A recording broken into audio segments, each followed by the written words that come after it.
President Biden issued a commutation as he's been, building up these numbers of commutations and pardons across the last few weeks, which is normal at the end of a presidency when the president exercises the pardon power and commutation power that he has. But this one was a little bit of a head scratcher for many. And this was a statement from President Joe Biden on federal death row commutations. This came on December 23rd, a time when many people are traveling, already spending time with family, getting ready for Christmas Eve services, wrapping presents and the like. And what President Biden did here was he commuted the sentences of 37 of the 40 individuals on federal death row. Now, he's not releasing them from prison. They're not being pardoned, but it's a commutation from a death penalty conviction down to life sentences without the possibility of parole.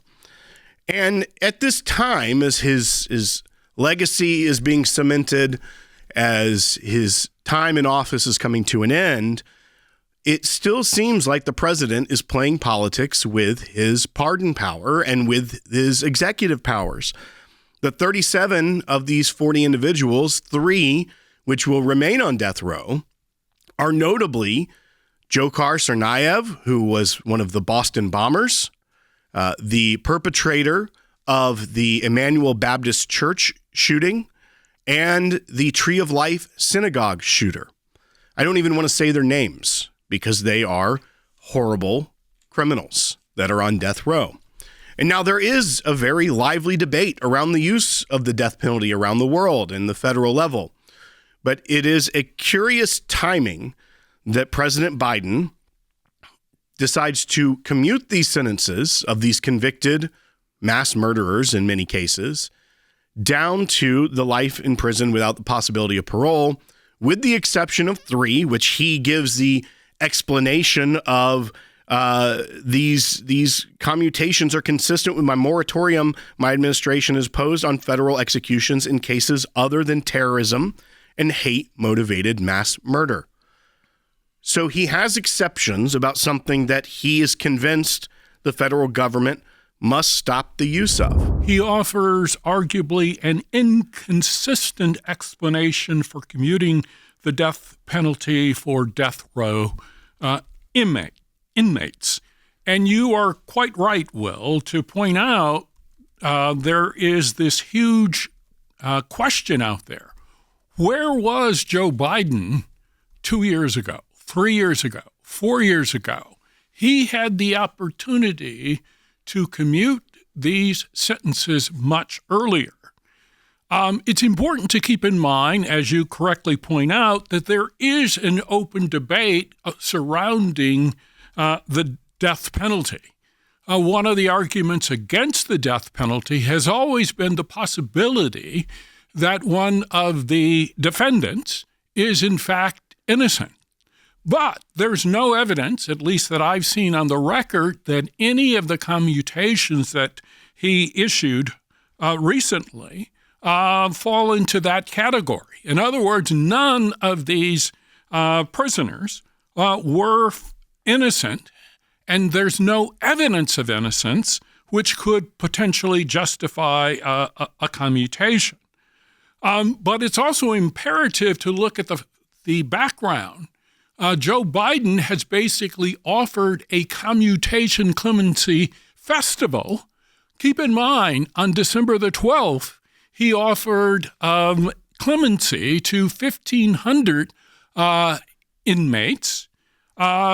He recently pardoned his son, Hunter, and now he's offering a commutation for 37 death row inmates, notwithstanding the fact that the victims' families have gone through a trial and sentencing phase, and he basically says to the victims' families, I don't care about your sense of justice. If this were something that were a deeply rooted moral issue for the president, as he brings up, that he believes that I'm more convinced than ever that we must stop the use of the death penalty at the federal level. Well, They did put them on hold. There was a moratorium on carrying out the executions during this presidency, so that is why no one was executed. But then he took the step of granting the commutation of the sentence from a death by execution down to life without the possibility of parole. But once again, if it's that moral issue, and I do believe there are many people, even conservatives, liberal, across the spectrum, that don't believe, especially as you brought up, because of the issues that can happen in jury trials across this country, that necessarily the death penalty is the right thing for the state to have the power. However, why, if this moral issue is so necessary at this time, were 3 left off?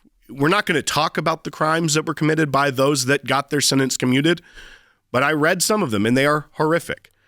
But yet the 3 equally as horrific crimes were left their penalty and the others were not. Look, it's politics that permeates everything and is exactly what the staffers did. They looked for every case of someone on death row and they just swept all these cases together and they asked Joe Biden to sign them, or they just got him to shake his head and they auto-penned it. This is outrageous that it's happening in America. These people need to be held to account. These are horrific things that these people did to get themselves convicted of these crimes and put on death row. So I don't personally understand the distinction between someone who is committing acts of violence and killing children to commute that sentence, but the mass shooters not commuting theirs. It doesn't seem to have an ideological square to it, where if you believe that it should be gone and all of them should just be in life in prison without parole, then I think that would have been the ideologically honest approach here. But as Rick said, it seems that potentially someone else was involved in this decision-making process. And it wasn't just President Biden who came up with the idea to commute the sentence of 37 out of 40 federal death row inmates. Somewhere along the line, someone got political and was said, there is no way that your legacy can be commuting the sentence of either mass shooters that committed religious and or racially motivated killings, or a terrorist, the Boston Marathon bomber, that put the entire Northeast in a state of fear, and America was gripped by watching that story play out live on our TV screens. So I think that there was politics mixed in with that motivation, not just pure ideological honesty.